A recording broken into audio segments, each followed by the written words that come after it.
Nous nous opposons à toute forme de négociation avec les éternels criminels ainsi qu'à toute tentative de balkanisation du territoire national de la République démocratique du Congo.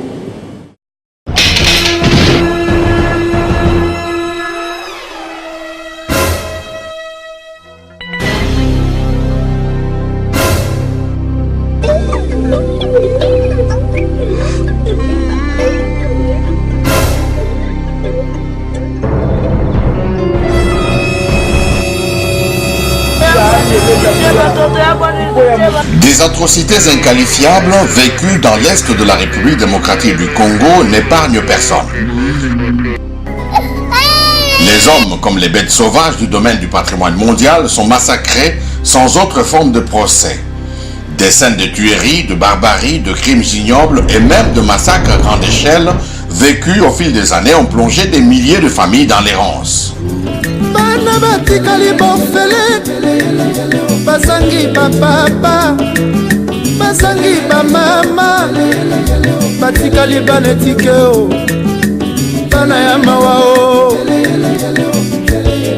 Depuis plus d'une décennie, en effet, la guerre a déjà causé la mort de plus de 6 millions de Congolais tués directement ou indirectement.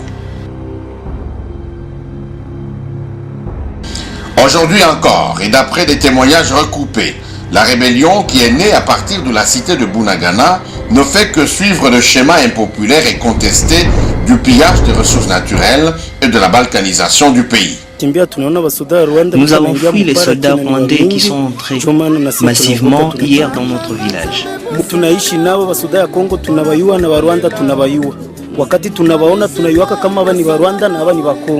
Vous savez, il est très facile de reconnaître son propre voisin. Les troupes rwandaises ont investi notre village. Ils sont entrés par la vallée située entre les deux volcans, le Kalsim et le Mikeno.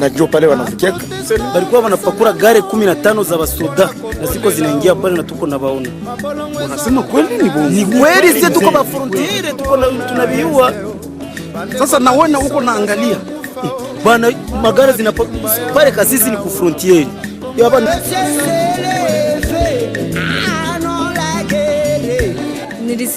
J'ai entendu beaucoup de coups de feu et des bombes à Moiro, près de Rugari, au marché des légumes, 17 femmes. Cécile, elle, attend famille.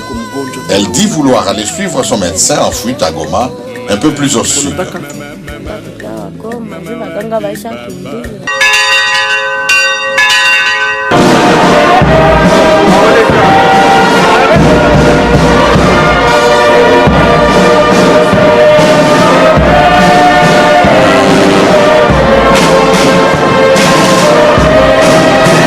Un cycle infernal qui finit par irriter les chefs des confessions religieuses de la République démocratique du Congo.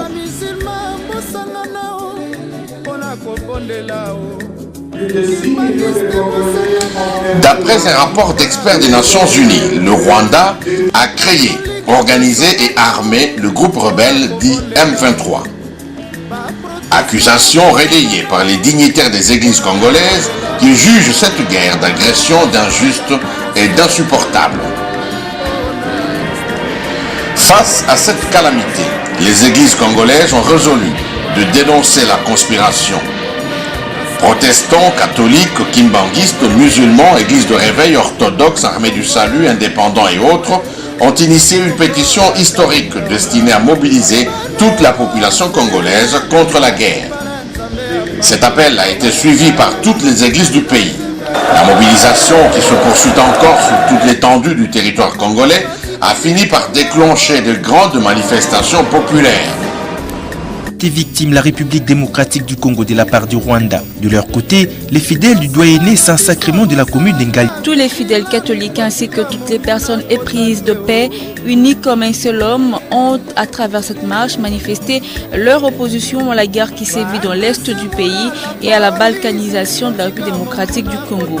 Non à la balkanisation de la République démocratique du Congo, oui à la paix et à l'unité nationale, c'est le résumé du Tridome 3 jours de prière. Formulant une série de recommandations au gouvernement de la RD Congo, aux élus et au peuple congolais vivant au pays et dans la diaspora. Bandeau blanc à la tête en signe de paix, chapelet en main et rameau, tous les manifestants.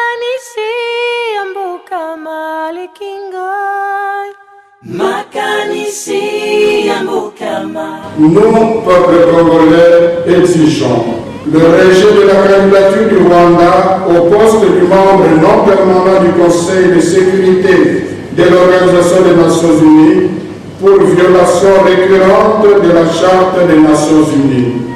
L'arrestation et le poursuite judiciaire de tous les criminels de guerre cités nommément dans les différents rapports des Nations Unies.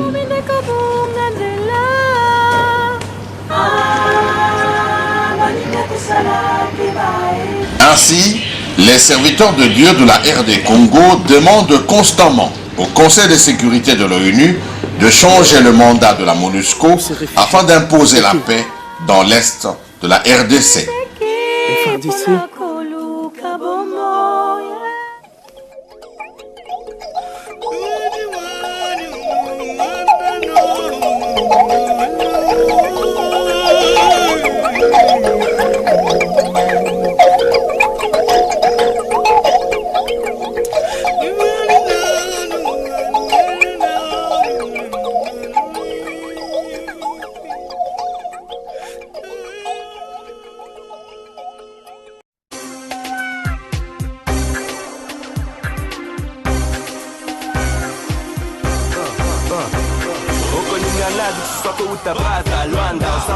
Abidjan, Ondé, Libreville, Paris ou même Jamena. C'est quoi yo canadi, quel papa.